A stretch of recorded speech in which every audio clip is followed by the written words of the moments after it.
Hey guys, David here. So it's been a really good while since we last seen Clementine in Telltale's The Walking Dead episodic game series. And now, after just barely just barely wrapping up the Batman series that they were doing this year, we finally find ourselves back into the comic book interpretation of the world of The Walking Dead, with Telltale bringing forward their third season of their episodic Walking Dead series with a brand new subtitle. They're not calling it season 3, they're calling it A New Frontier, which I'm hoping is supposed to represent some kind of new type of viewpoint of this world of The Walking Dead, since here you're going to be playing as a brand new character named Javier, and Clementine will be returning, but more so in the supporting role type of position rather than the center character that she was in season 2. And we have now our first two episodes of season 3, and the reason why they did the first two episodes is because they are a two-parter essentially. And in this review, since it's the very beginning of A New Frontier, I'm gonna keep things spoiler free, so no specific details about the story are going to be ruined for you. I'm just gonna mention what kind of effect the story, what kind of turns and twists the story took this time around, while being vague as possible, along with reviewing the technical aspects about the game.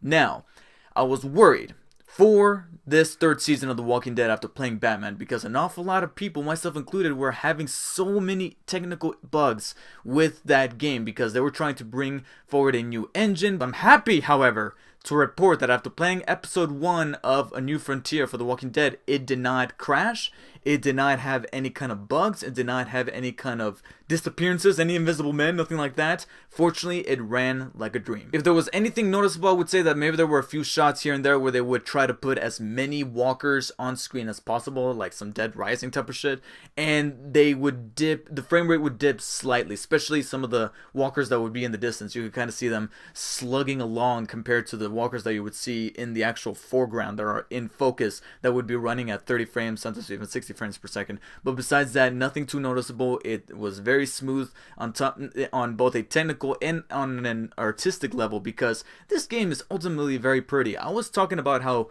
Batman was the prettiest Telltale game.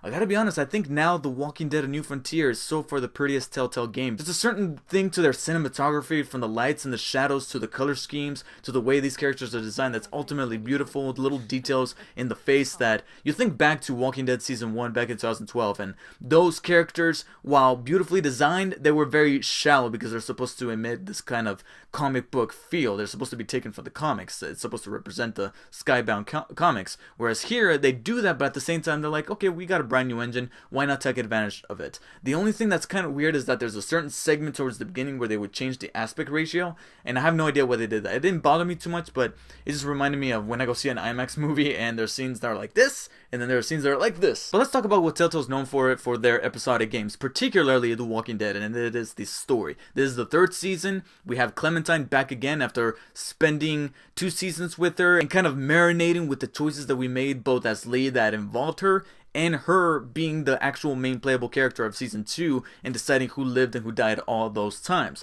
So now we're playing as Javier, and initially I don't know if I was going to be on board with playing as a brand new character. I was kind of hoping to keep going as Clementine.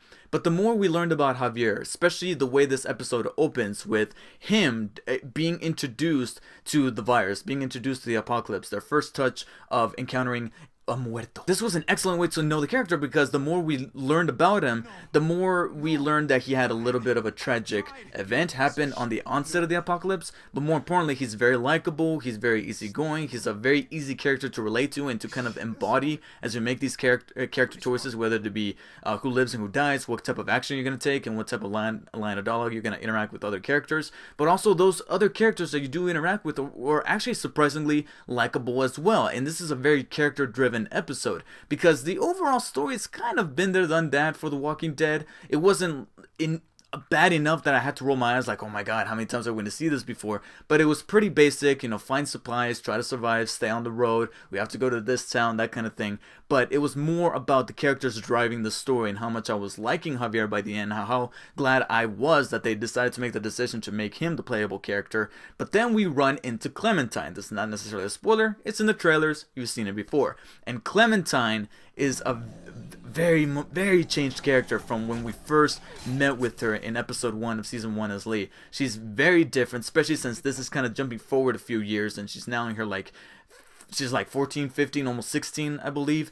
And you can definitely see what events transpired not only within season 2, but probably the gap between season 2 and 3, and how much those events have changed and shaped Clementine into being this character that's in only her teenage years, and she's wielding around a shotgun, and she's very not afraid to use a gun. And of course, we've seen her do that a couple times in season 2, but here she is much colder than she was before, but there's a reasoning behind it. And she's not a total flat-out cold person. You know, there's little cracks that's shown within her character, and those cracks are very obvious to see because we saw her grow up from season 1. And the way that the story would then take a couple of, especially in the last 10 or 15 minutes, The Walking Dead reminds you, we're The Walking Dead. We are The Walking Dead. We're going to surprise you. We're going to just take that wind out of your lungs. And it happened at least once towards the end of the episode where I'm like, come on, you gotta do me again like that. I was liking these people, you gotta do me like that again. And it ends on a cliffhanger because it's supposed to be part 1 of a 2-part episode, so I guess technically there's 4 episodes, but it ends in a satisfactory way where I just cannot wait to play episode 2. And besides that moment that made me go, holy fuck, why? There's another little thing towards the last 15-20 minutes that I don't want to ruin for you, but let's just say that if there was a very significant gap between the last season, especially in real time, since we had to wait since, what, 2013, 14, since we last saw season 2 being released, so it's been quite a few years, and Telltale has been busy since then. There is actually a little different angle, a sudden switch towards the latter half of this episode that's going to show you that, hey, we're not going to ignore all these years that passed since you last saw Clementine. There's going to be a little bit more for you to chew on story-wise that's going to make you feel more for characters that you've seen before back in season 1 and 2, as well as what's in store for Clementine as a character. If there was one thing that actually really bothered me about the story was at the very beginning, there's this little segment where you're given the choice between starting a brand new story or picking up from where you left off with your save from the last gen consoles, PS3 and Xbox 360, with the season 2 of The Walking Dead, that is if you played in that console. And I loaded up my save, I loaded up all my stuff through the Telltale account, boom, I was ready to go. And yet the game still made me go through like this survey to kind of shape Clementine in a way to kind of fit the choices that I made in season 2, except the only problem is that there's a couple of choices that I remember, but then there were others that I'm like, I don't fucking remember. I don't remember if I agreed with that line of dialogue. I don't know what to choose here. And it almost made me feel like that whole thing towards the end of season 2, the last couple of episodes, the few choices I made in the last couple of episodes might not have mattered as much as I thought that they would, except for some of the bigger decisions. And I was kind of satisfied with what the game said. Okay, this is how Clementine's going to be at the beginning of this, once you get introduced to her in episode 1, but there's going to be little details here and there that are then going to connect to why it is that she acts a certain way in episode 1. And at first I was like, okay, but at the same time, this is the whole reason why I uploaded my save.